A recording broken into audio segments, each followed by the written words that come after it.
My name is Marvin Marlon, and I'm the research officer for energy access at Clean Technology Hub.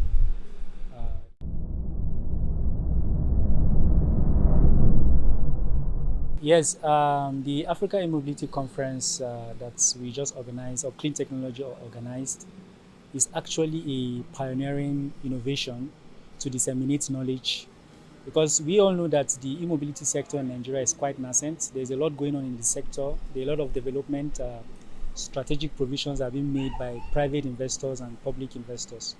So this conference is aimed at creating awareness for people who don't know, because there are a lot of people who don't really know that the e-mobility sector is growing rapidly in the country. So the purpose of this e-mobility conference is to create awareness for people so that they may understand that there is a need for us to transition. E-mobility is one of the fastest growing energy mix in the world globally, and due to the fact that there is a need for governments, for private investors to minimize greenhouse gases, so this sector came into play. So Nigeria is one of the largest emission of greenhouse gases. So this e-mobility conference is aimed at providing those incentives for people to understand that, okay, fine, we need to reduce gas emissions to protect our climate. How can we go about it? This is what this conference is all about. It helps to disseminate knowledge, to create awareness, and to provide incentives for people who don't really know what is going on in the sector.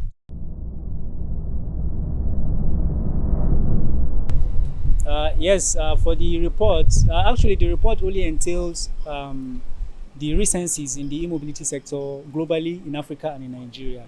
So just like I said during the presentation, the world is rapidly shifting to electric vehicles. We can see countries like China, European Union, they are the ones dominating the electric vehicle industry presently. So we want to see how we can position Nigeria to take in that steps, because presently in Africa, South Africa is the only country leading in the electric vehicle sector.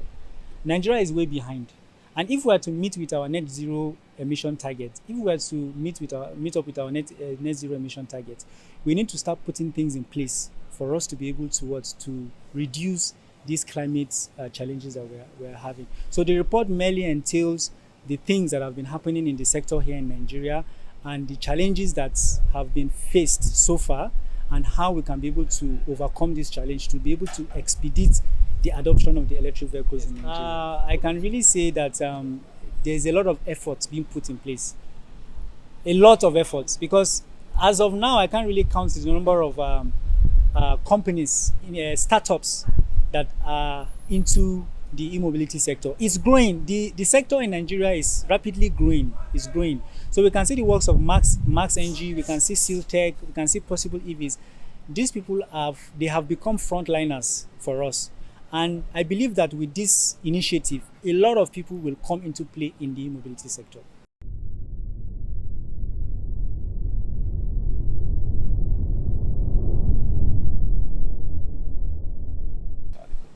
Yeah, our goal for the conference, for those who came, for the participants, our goal is that they should be able to understand the entire framework of the e-mobility sector. We just want them to know that, look, this sector is growing at a very fast rate. So we need you to be able to have that initiative in mind, so that, just like I said, there are a lot of people who don't really know that this sector is growing. So the participants will stand as a benchmark. They will be the ones now, whatever we've given on to them, they will be the ones to pass it on to people. We disseminate knowledge for them to disseminate knowledge to others. So this is one of the goals for us organizing this conference for the participants. Okay, once again, your name, sir? My name is Marlon Marvin, and I'm the research officer, energy access at Clean Technology Hub. Thank you so much. Thank you very much, sir. Thank you, sir.